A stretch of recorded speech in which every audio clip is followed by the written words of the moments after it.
Bonjour à tous. Oui, c'est bon. Parfait. Et effectivement, on va complètement changer de secteur. L'avantage, c'est que je ne connaissais rien à la pharma, je ne connais rien à la logistique, je ne connais rien aux autres secteurs. J'espère connaître à peu près l'aéroportuaire pour vous en parler quand même.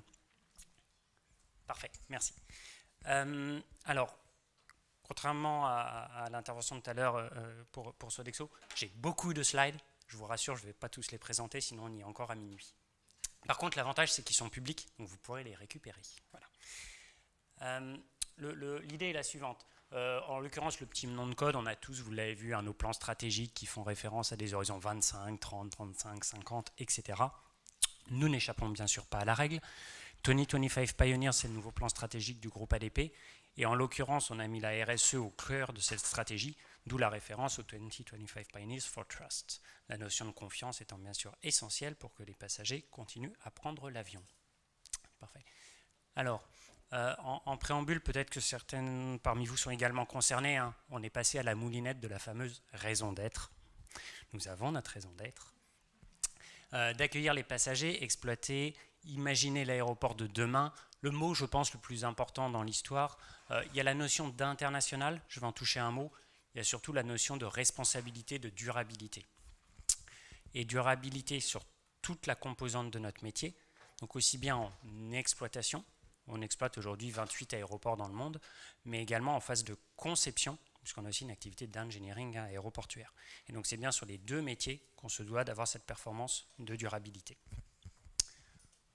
Pour faire simple, pour un aéroport, il y a quelques enjeux assez basiques. Un aéroport, or là par contre, désolé pour les prédécesseurs, je pense que je bats tout le monde en termes de scope 3. Voilà. À notre scope 3, il y a quand même des avions qui volent. Pour le coup, en termes de produits, ça va, c'est pas très compliqué. Hein, il suffit d'en compter un et on a fait des dizaines de millions de tonnes de CO2. Mais on a quand même un sacré enjeu à le réduire, ce scope 3. Je pense que vous avez tous entendu parler Greta Thunberg, Gilets jaunes, Convention citoyenne climat, etc., etc. Il y a un vrai fond légitime hein, qu'on ne remet absolument pas en cause, qui est très développé, beaucoup moins pays en développement, mais il y a une nécessité d'action pour décarboner très très vite le transport aérien. Et puis l'aéroport, c'est aussi paradoxalement hyper local en fait. Hyper local parce qu'on est ancré dans un territoire et les premiers qui vont nous remettre en cause, ça va être les riverains. Or certes, on a des bassins d'emploi fabuleux, c'est 100 000 personnes qui viennent travailler, excusez-moi, chaque jour à ADP, à CDG uniquement. Pour autant, les riverains, ils sont les premiers à subir les nuisances sonores du transport aérien, ils sont les premiers à demander une évolution extrêmement rapide. Donc l'ancrage territorial, en même temps que d'aller chercher une décarbonation qui, par définition, vous le savez tous, est absolument mondiale. D'où le constat qu'on fait, et qui est à la base de ce plan stratégique, qui est de dire qu'on a besoin d'une transformation environnementale. Alors on ne va pas dire nouvelle, puisqu'elle existait bien évidemment, mais en tout cas extrêmement accélérée. C'est ce que je vais essayer de vous démontrer. Je rappelle juste, voilà, bon, Hélène est partie pour LVMH, mais honnêtement, les étudiants avec une table de ping-pong, c'est gentil.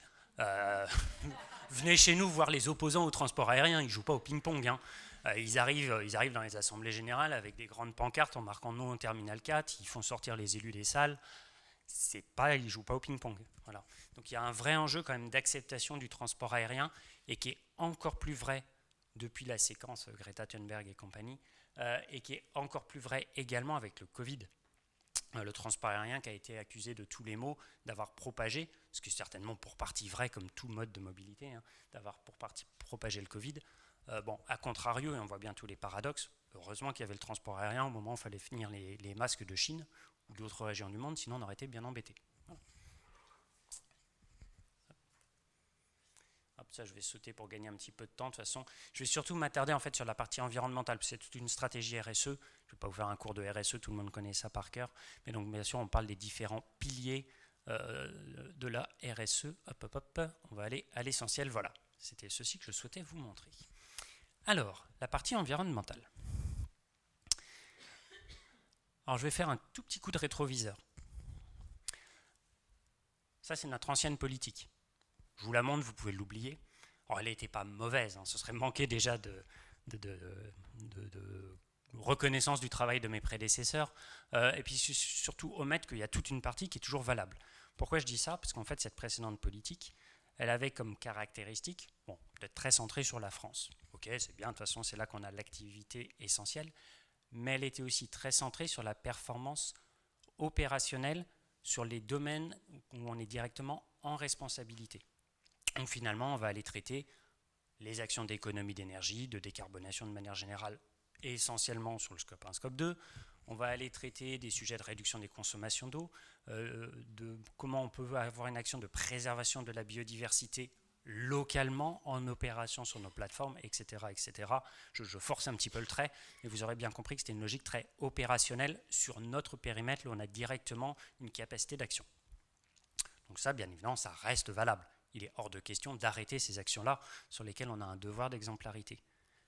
Mais ce n'est plus suffisant. Il y a besoin d'aller au-delà. Au-delà. Alors, quand je disais qu'il y avait une performance, je vais peut-être juste vous citer 2 exemples pour être un petit peu plus concret et pas être que dans l'incantatoire.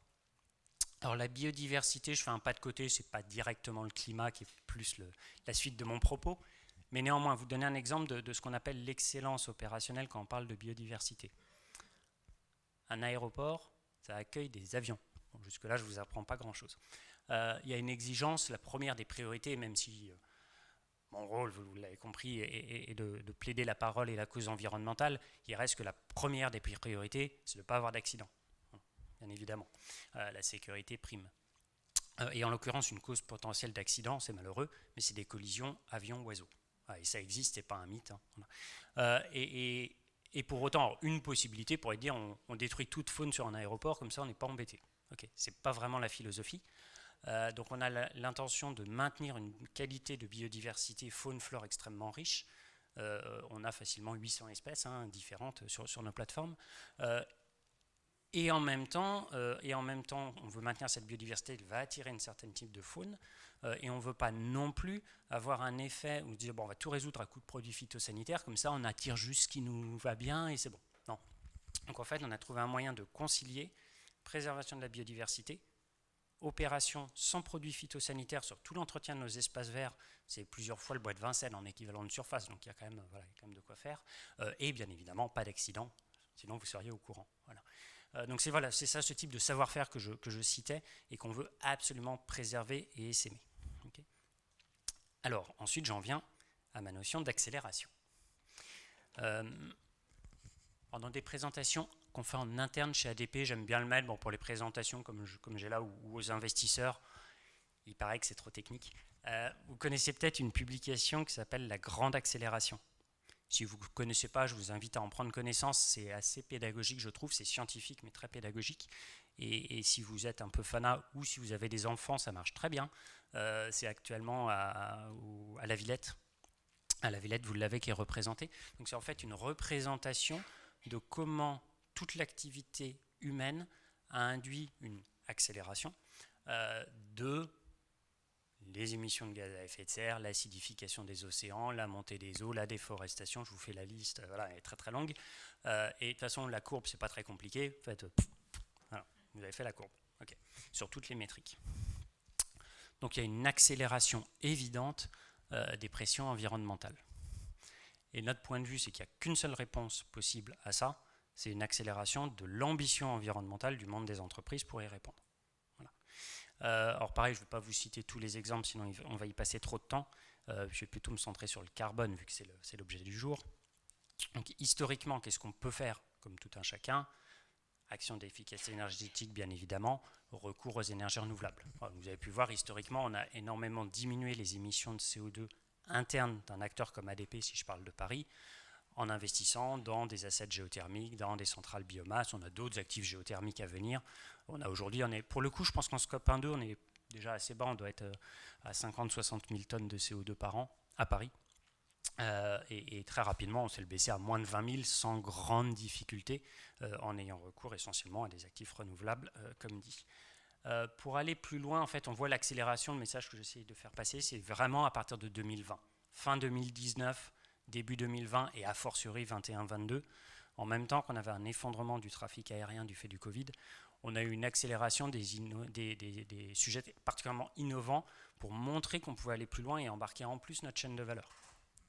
Alors on a des exemples sympas autour de PPA, je ne crois pas qu'il ait été francisé ce terme, mais qui sont les Power Purchase Agreements, qui sont des contrats d'achat d'électricité long terme direct entre un consommateur et un producteur, qui permettent finalement de faire sortir, additionnel, ce qui permet de faire sortir de terre des projets d'électricité renouvelable sur le territoire national pour décarboner, globalement contribuer à la décarbonation du mix électrique national en ayant nous sécurisé au passage nos achats long terme. Bon, et si on avait connu les prix de l'électricité, je vous assure qu'on en aurait signé, on aurait rajouté un zéro derrière. Et on va en refaire, bien évidemment. Je vous incite tous à en faire. Franchement, quand on voit les prix de l'électricité aujourd'hui, il n'y a pas photo. Donc PPA, on en a fait en France. Nos collègues en Inde, on est très présents en Inde, font un PPA gigantesque en Inde sur de l'hydro. Voilà. Donc ça peut se développer. Il y a une vraie possibilité d'un acteur, c'est pas propre à l'aéroport, mais de cette typologie d'acteurs, en tant que grand consommateur d'électricité et d'énergie en général, on a une capacité finalement à influer sur les mix énergétiques nationaux en tant que donneur d'ordre. Okay. Et puis on voit arriver, si on se projette un petit peu plus loin, des actions qui vont toutes davantage contribuer à la décarbonation du Scope 3. Donc les carburants aéronautiques durables, le vecteur hydrogène, je vais vous donner quelques exemples. Et on voit bien que l'intensité de nos efforts, je ne dis pas encore une fois qu'on va oublier le Scope 1, Scope 2, ça existe, bien sûr que ça existe. Mais c'est sans commune mesure avec les dizaines de millions de tonnes de CO2 qu'il faut aller chercher pour réduire le Scope 3. Et c'est ça la condition de succès de durabilité du transport aérien. Et comme je réalise à l'instant que j'ai l'heure sous les yeux et que j'ai oublié de regarder l'heure de début, n'hésitez pas à me dire quand je suis en train de partir en dérive complète de timing. Hop, zut. Voilà. Alors, ça, s'il y a des personnes qui sont intéressées, je vous enverrai une version plus visuelle. Celle-ci est un peu trop littérale, certainement. Par contre, elle a l'avantage d'être pile dans le thème de la journée. Alors, neutralité carbone, on n'aime pas trop, nous non plus. Bon, parce que c'est très polémique, on le sait, la notion de parler de neutralité carbone quand on est une entreprise, est-ce que c'est vraiment légitime? On voit que ça a ses limites. Deux, le vrai sujet, ça a été évoqué tout à l'heure, c'est une stratégie de réduction des diminutions de CO2 en valeur absolue.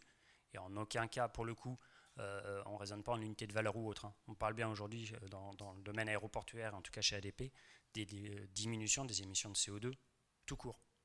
Pas divisé par passager, pas divisé par nombre de vols, pas divisé par je ne sais pas quoi. Sinon, on va facilement légitimer la croissance du trafic aérien. Donc on parle bien de diminution absolue.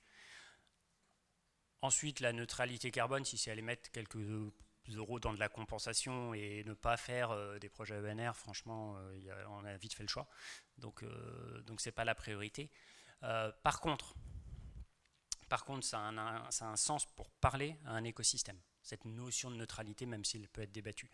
Et la particularité là, du secteur aéroportuaire, c'est qu'on a un référentiel. Alors bien sûr qu'il y a adossé GRI, comme tout le monde, mais il y a un référentiel qui s'appelle l'Airport Carbon Accreditation, indépendant, audité par des tiers eux-mêmes indépendants, bien évidemment, mais qui permet finalement de noter la performance carbone d'un aéroport. Ce qui est intéressant de voir dans les engagements que peut prendre ADP, sincèrement c'est vrai pour d'autres aéroports, c'est que très très vite, on touche aux limites de ce qu'on peut atteindre comme niveau de performance carbone quand on se limite au scope 1-2, et que les niveaux intéressants de certification carbone imposent de travailler très fortement avec les compagnies aériennes, ce qu'on appelle les assistants en escale, qui sont tous les petits engins qui gravitent autour de l'avion quand vous prenez l'avion, pour faire simple, et avec globalement l'ensemble de notre chaîne de valeur. Voilà. Et donc c'est l'engagement qu'on prend nous. Alors si je prends du bas, ce qu'on appelle neutralité carbone au sens aéroportuaire, c'est le scope 1, c'est le scope 2, c'est un tout petit bout de scope 3, mais c'est aussi en fait finalement avoir mis en place une comitologie pour être sûr que notre chaîne de valeur elle-même soit en train de se décarboner. Voilà. Et donc ça, 2030 sur tous les aéroports du réseau, donc si je suis tout à fait précis, il doit y en avoir 26 sur les 28, mais bon, peu importe, c'est un détail. Ensuite, zéro émission nette. Et ça, pour le coup, c'est beaucoup plus ce qu'on recherche sur nos émissions internes, c'est d'être sur un vrai zéro. Donc il n'y a plus de compensation carbone. Donc demain, on sera en train de faire des projets de captage du CO2 nature-based, donc avec des solutions basées sur la nature. On sera en train de faire des projets éventuellement de captage de CO2 industriel et de réutilisation du CO2. On ne manque pas d'idées sur le sujet. Il faudra juste trouver celle qui a un sens économique. Ce n'est pas les idées qui manquent. Et ça va arriver dès, selon les géographies, 2030, 35, encore 50 dans certains pays un peu plus éloignés. Vous avez la liste, que ce soit en Jordanie, en Inde ou dans d'autres pays type Turquie. Et puis on a une dernière notion qui nous tient à cœur, or qui de toute évidence est la plus compliquée. Et celle-là, on aura vraiment du mal à la mettre avant 2050. C'est ce qu'on a appelé le territoire neutre en carbone. Ça signifie quoi en termes de poste d'émission? C'est toujours les émissions internes aéroportuaires, qui sont l'épaisseur du trait, mais c'est surtout l'ensemble des émissions avions, les émissions au sol de ce qui se passe sur un aéroport, ce qu'on appelle le côté piste, et l'ensemble des accès aux plateformes. Donc pour le coup, vous arrivez dans un endroit aéroportuaire au sens large, où il y a effectivement plus d'émissions de CO2, parce qu'on a réussi à travailler de manière suffisamment proche avec tout l'écosystème, à commencer par les compagnies, pour que le transport aérien lui-même se soit décarboné. Voilà. C'est bien évidemment, vous doutez, le type d'engagement. Si l'aéroport le prend et travaille tout seul, enfin, je veux dire, c'est juste ridicule. On ne tiendra jamais. Donc c'est pour ça qu'en fait, aujourd'hui, moi, quand je travaille avec mes équipes, là où on passe le plus de temps, c'est d'aller faire en sorte qu'on ait des projets de carburant aéronautique durable, qu'on ait le vecteur hydrogène qui arrive suffisamment tôt pour aider à la décarbonation. C'est pas de se dire est-ce que notre projet de géothermie va être en avance de 6 mois ou en retard de 6 mois. Voilà, il y a des personnes, des opérationnels qui s'en occupent et c'est très bien, et d'ailleurs ils font un super boulot. Mais l'essentiel, il n'est pas là. L'essentiel, il n'est vraiment pas là, il est dans la décarbonation du transport aérien. Alors, juste pour vous donner un chiffre, pour que vous puissiez voir dans mon propos le fait de dire que ça va vite, hein, cette notion, j'y reviens, d'accélération. On estime nous que très très vite, dès 2025, hein, qui est demain, 2025, sur une série d'aéroports, donc sur les aéroports parisiens, plus nos gros aéroports à Amman, Ankara et Izmir, on aura 10% d'énergie bas carbone, tout confondu, donc y compris le kérosène des avions, y compris l'essence du passager qui vient à l'aéroport ou du salarié qui vient travailler à l'aéroport, que ce soit à Ankara ou au Bourget. Voilà. Donc finalement, ça peut aller assez vite, cette transition. Il y a des investissements, vous vous en doutez, derrière, mais c'est plus qu'engagé. Après, pour le prouver, on a décidé, c'est pas l'engagement le plus simple qu'on ait pu imaginer, mais c'est pas grave, on a décidé effectivement de candidater à SBTI. Alors c'est tant bien que je vous parle aujourd'hui, vu qu'on est officiellement dans la liste des sociétés qui sont committed SBTI depuis lundi, on figure sur le site SBTI, sur une trajectoire net zéro. Pour ceux qui connaissent le SBTI, voilà. Pour ceux qui ne connaissent pas le SBTI, c'est-à-dire qu'on a des engagements court terme, en l'occurrence chez nous c'est 2030, avec des points de passage qui sont extrêmement exigeants sur le scope 1-2, mais également sur le scope 3. Donc scope 1-2, c'est une cohérence scénario 1,5 degré du GIEC, et le scope 3, c'est du well below 2 degrés. Et on a des engagements de long terme, 2050 là pour le coup, qui sont essentiellement complexes sur le scope 3 bien évidemment, et qui reviennent à nous ramener à une trajectoire qui est sur du 1,5 degré. Bon, en l'occurrence, sans vouloir faire pleurer dans les chaumières, c'est d'autant plus compliqué pour un aéroport qu'on n'a pas de référentiel sectoriel du SBTI. Donc on s'est mis une sacrée charrue en fait, hein, quand même globalement. Rétrospectivement, je ne sais pas si c'était très très malin pour le bien-être et la santé mentale des équipes, mais en fait c'est ça qu'il faut qu'on fasse. C'est ça qu'il faut qu'on fasse si on veut réussir à aller voir les compagnies aériennes et leur dire regardez, vous compagnies aériennes, vous pouvez annoncer via vos fédérations respectives des engagements, mais en fait il faut que collectivement tout le monde y aille. Voilà. Donc c'est ce qu'on est en train de démontrer. Alors, je vais pas faire un cours professoral, parce que là pour le coup sinon c'est quand même assez compliqué, mais vous dire que pour décarboner ce transport aérien, généralement il y a 4 leviers, toutes les études s'accordent dessus, des mesures qu'on appelle plutôt opérationnelles. Donc comment vous améliorez les trajectoires des avions, les opérations au sol. Si vous gagnez 10 secondes sur le temps de roulage de chaque avion, c'est des dizaines de milliers de tonnes de CO2 instantanément. Donc il y a des mesures opérationnelles. Bon, ça a un petit impact. Vous avez des progrès technologiques côté avion. Chaque génération d'avion va économiser 20-30% de CO2, enfin de kérosène en moins, donc de CO2 en moins que la génération précédente. Mais c'est aussi des ruptures technologiques, comme l'avion hydrogène. Je pourrais, si vous avez des questions, vous en parler. On est assez prolixe sur le sujet. Troisièmement, c'est les carburants aéronautiques durables.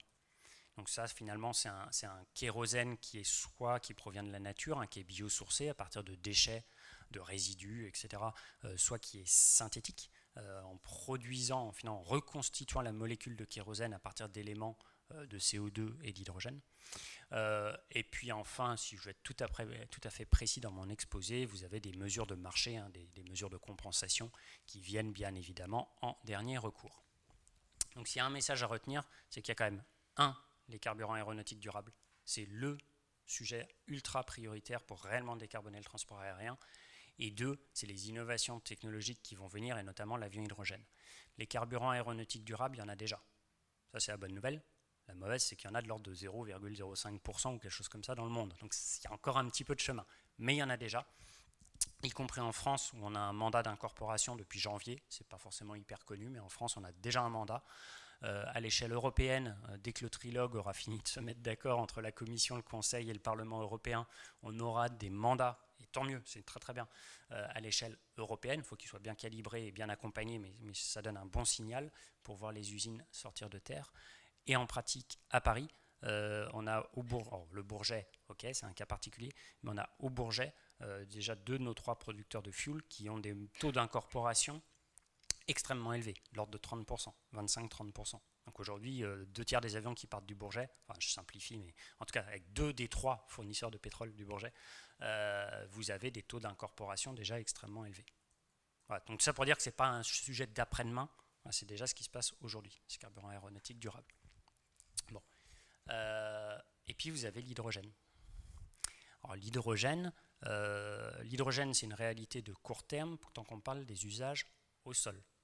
Sur un aéroport, on a la chance de concentrer beaucoup de flux et donc d'avoir potentiellement beaucoup de candidats à l'hydrogène.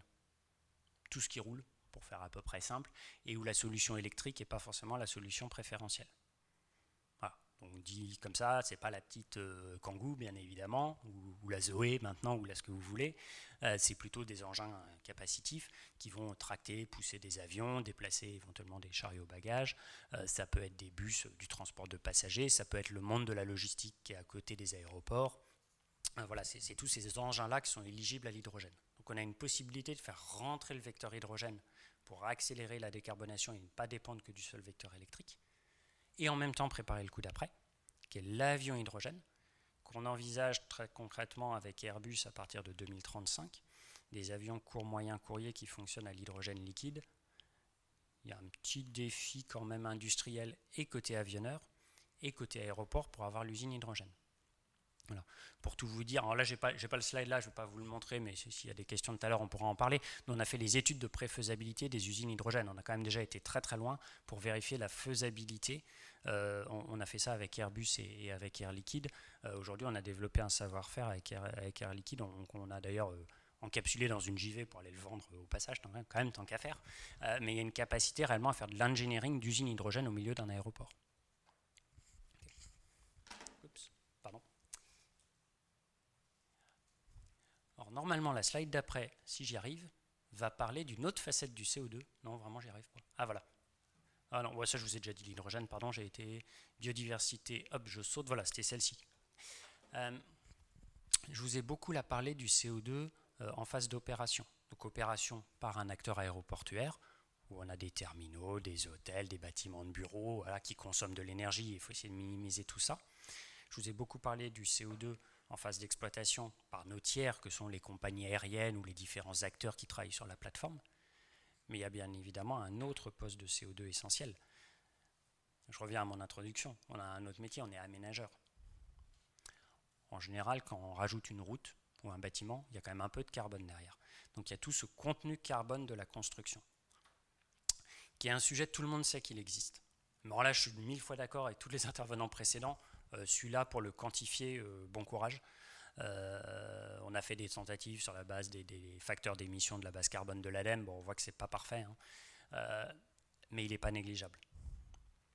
A vu de nez un gros projet industriel, hein, son contenu carbone, tout compris le démantèlement de ce qui existait, la construction, etc., du bâtiment, des routes pour y accéder, éventuellement des moyens ferrés, etc., c'est plus ou moins équivalent à contenu carbone à 50 ans d'exploitation des infras en question.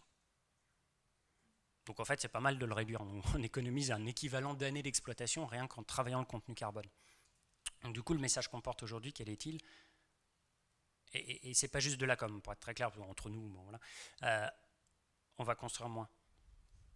Alors quand on a dit ça, ça ne veut pas dire qu'on ne veut pas de transport aérien. Je suis mal placé. Par contre, on va construire mieux en fait. On est en train de penser complètement différemment l'aménagement d'un aéroport. C'est peut-être pas l'infrastructure gigantesque qui a pu être envisagée à certains temps. C'est beaucoup plus du modulaire.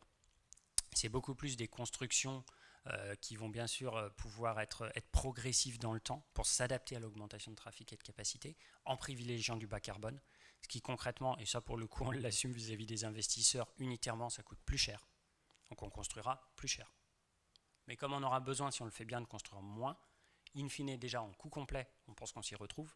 Et pour la planète, je ne vous fais pas le dessin. Okay. Donc construire moins mais construire mieux.